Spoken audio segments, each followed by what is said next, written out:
Shalom. Nous poursuivons notre programme Bâtir son mariage sur le roc.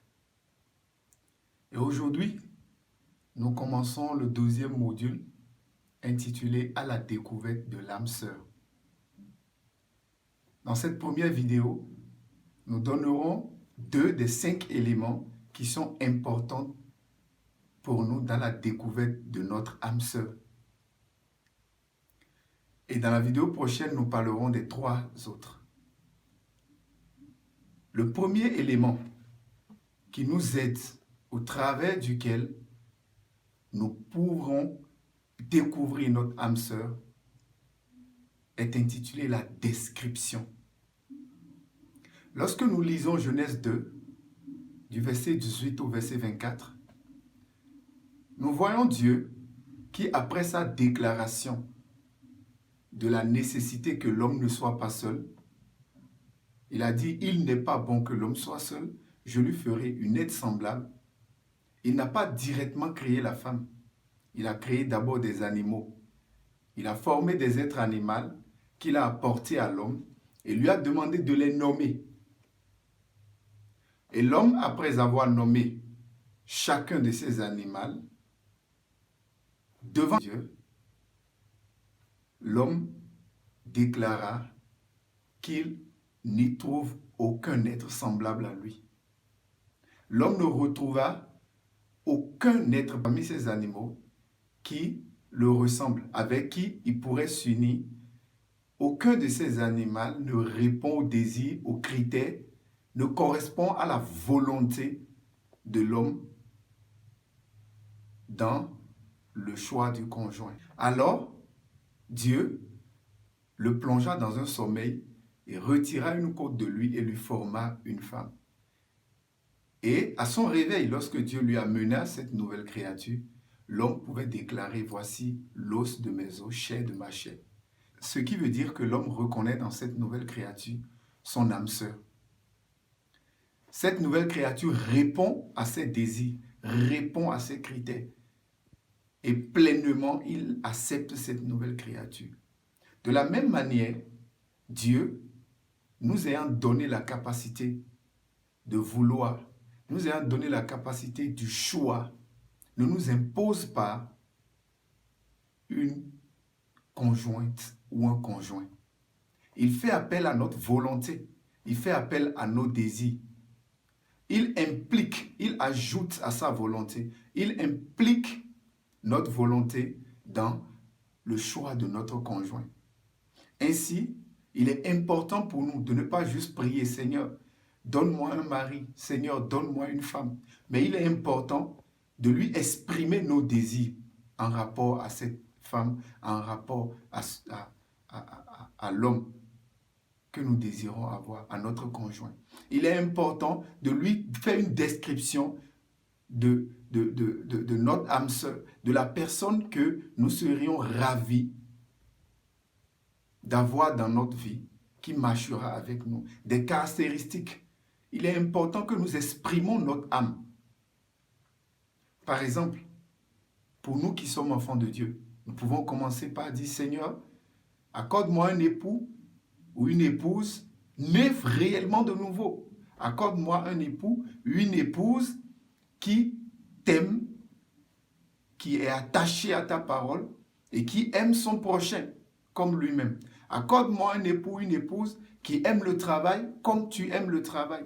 Accorde-moi un époux, une épouse qui a une vision, un objectif spécifique venant de toi et qui s'y met de tout son être pour atteindre cet objectif.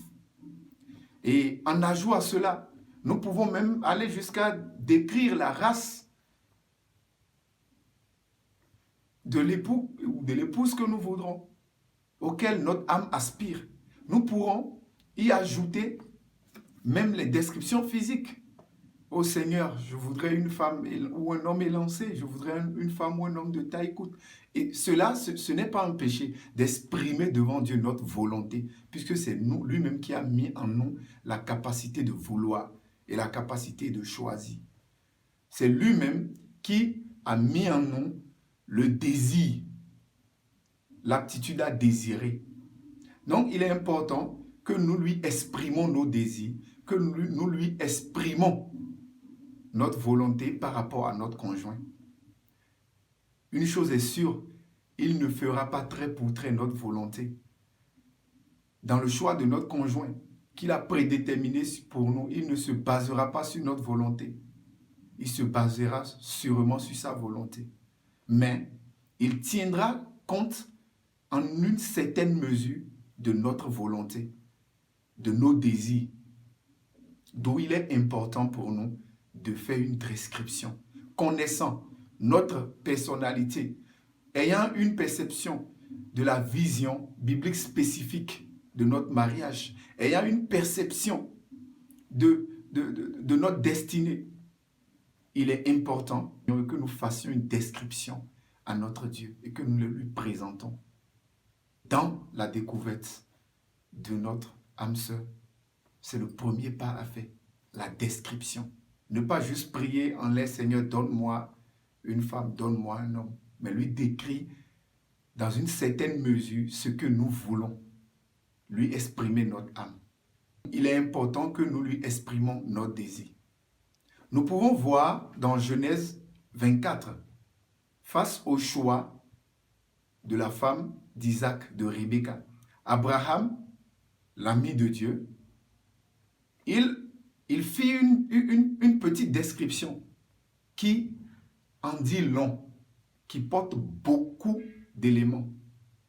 Il appela son serviteur, il dit à son serviteur, choisis pour moi une épouse.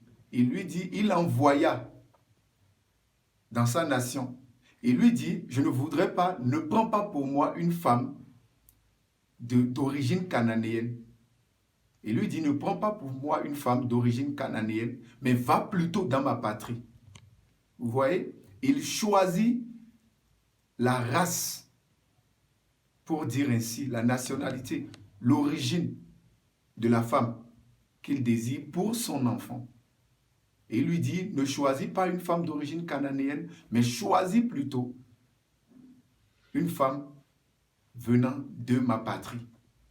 Et il lui précise, l'ange de l'Éternel te dévancera.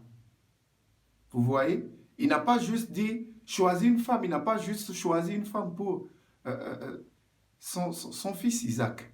Il a fait une description à Dieu. Et cette description, il a partagé avec son serviteur qui est allé et Dieu l'a conduit jusqu'à Rebecca. Donc, il est important que nous fassions une description. Le deuxième élément, c'est l'acceptation. Lorsque nous présentons nos désirs, les désirs de nos cœurs à Dieu, Dieu, dans son amour pour nous, il nous écoute. Et il prend le soin d'observer nos désirs. Il prend le soin de les comparer aux siens pour nous. Et ensuite, il nous répond. Il nous notifie parmi notre description les éléments qui sont vrais, les éléments qui concordent avec les siens. Et aussi les éléments qui ne concordent pas. Il nous révèle les éléments que nous devons considérer dans la recherche de notre conjoint et les éléments que nous ne devons pas considérer. Les éléments que nous devons prendre en compte dans la recherche, dans la découverte de notre conjoint. Il nous les notifie. Et ceux qui ne concordent pas avec ce qu'il a prédestiné pour nous, les éléments qui ne concordent pas avec sa volonté, il nous les notifie. Il nous appelle à laisser ces éléments. Et ensuite, il nous révèle des éléments nouveaux, des éléments que nous n'avions même pas pensé dans notre description. Il nous les révèle.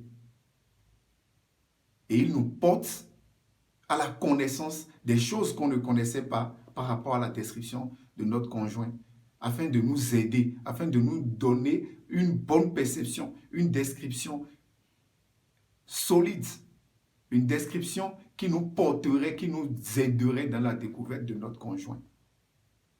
Ainsi, lorsqu'il nous révèle ces choses, nous avions un pas important à faire, c'est d'accepter en fait cette révélation.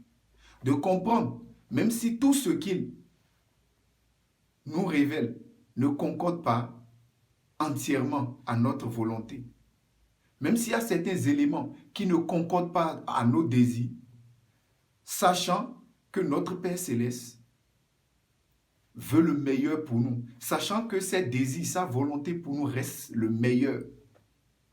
Nous devons accepter cela. Nous devons dire oui, Père, que ta volonté soit faite, même si elle ne concorde pas entièrement avec notre volonté. Une chose est certaine, il choisira certains éléments dans notre description, mais certains éléments peuvent être mis de côté et changés. Ainsi, nous devons accepter tous les éléments nouveaux qu'il nous donne. C'est un pas important. Nous devons dire oui, Seigneur, j'accepte cela. Et de là, ces deux éléments réunis déjà nous offrent une bonne base dans notre lancée pour la découverte de notre conjoint. Voilà deux éléments, les deux éléments que nous allons notifier dans cette vidéo et nous parlerons des trois autres dans la prochaine vidéo. Merci d'avoir écouté. Que Dieu vous bénisse et vous aide dans la recherche de votre conjoint. Bye bye, à la prochaine.